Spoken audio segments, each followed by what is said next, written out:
सभी को सुप्रभात, नमस्कार। ईश्वर का शुक्राना अदा करते हुए आज के दिन की शुरुआत करते हैं इस पवित्र पूजा स्थल के साथ।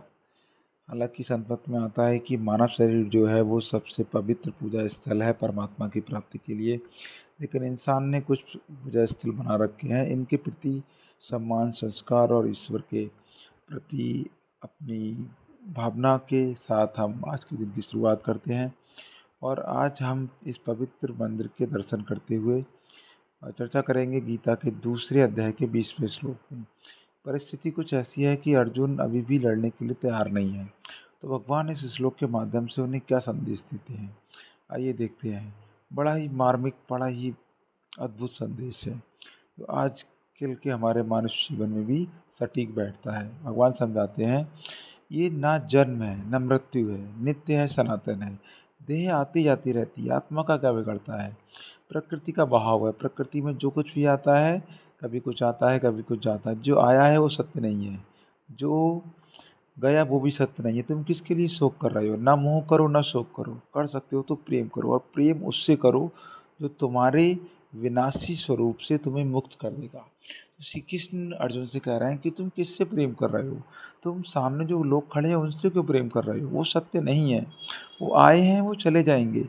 तुम्हें उससे प्रेम करना है, परमपिता परमेश्वर से प्रेम करना है जो तुम्हें तुम्हारे स्वरूप से ही मुक्त कर देगा।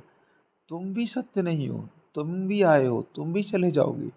मनुष्य जन्म मिलता है ईश्वर की भक्ति के लिए, ये आया है, और जो आ गया है उसका जाना तय है। तो प्रेम किससे करें? सत्य से प्रेम करो। और सत्य क्या है? सत्य वह है जो तुम्हें तुम्हारे विनाशी स्वरूप से मुक्त कर देगा। अब इसी अध्याय के 21वें श्लोक में भगवान श्री कृष्ण ने इसका निष्कर्ष और अच्छे तरीके से अर्जुन को समझाया है, क्योंकि अर्जुन अभी भी व्यथित हैं, उनको समझ नहीं आ रहा कि वो किस प्रकार से अपने सगे संबंधियों आचार्य द्रोण के साथ किस प्रकार से युद्ध करें। तो भगवान श्री कृष्ण ने फिर से समझाते हैं कि जो जानते हैं कि आत्मा का कोई विनाश नहीं है, आत्मा नित्य है, आत्मा परिणाम शून्य है, ना वो किसी से उपजी है ना उससे कोई उपजता है, आत्मा का कोई हिस्सा नहीं हो सकता है, आत्मा की कोई हानि नहीं हो सकती है। अब बताओ अर्जुन, कौन किसका वध कर रहा है और कौन किसका? किसका वध कर सकते हैं? आत्मा सत्य है, सत्य के साथ रहो अर्जुन। तुम क्यों भ्रम में फंसे हुए हो? ना तुम सत्य हो, ना ये तुम्हारे सामने जो लोग खड़े हैं वो सत्य हैं।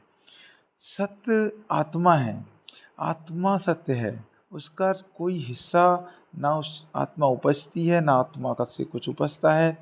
आत्मा सत्य है, उसका कोई कोई हानि नहीं हो सकती है, आत्मा का कोई वध नहीं कर सकता है। तो तुम क्यों भ्रम में हो अर्जुन? सत्य को पहचानो। फिर आगे कहते हैं भगवान श्री कृष्ण, यदि आत्मा ही सत्य है तो बाकी जितने खड़े हैं वो क्या हैं? और जो है ही नहीं तो तुम उसे कैसे मिटा लोगे?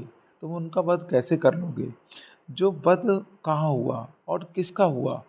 हो तो तुम भी नहीं अर्जुन, तुम भी नहीं हो, लेकिन तुम्हारे पास संभावना है कि तुम हो सकते हो। बात सुन लो मेरी अर्जुन। क्या कहना चाहते हैं कि बात सुन लो मेरी अर्जुन, एक हो जाओ। मुझसे तो संभावना है कि तुम हो जाओगे, अगर तुम मेरे से जुड़ जाओगे तो इस बात की संभावना है कि तुम हो जाओगे, नहीं तो तुम भी नहीं हो। ना तुम हो और ना ये जितने खड़े हैं इनमें से कोई है। तो बताओ कौन वध करेगा और किसका वध करेगा? इस संसार में जिसने जन्म लिया है, भगवान कह रहे हैं, वो सारा का सारा आना और जाना लगा है।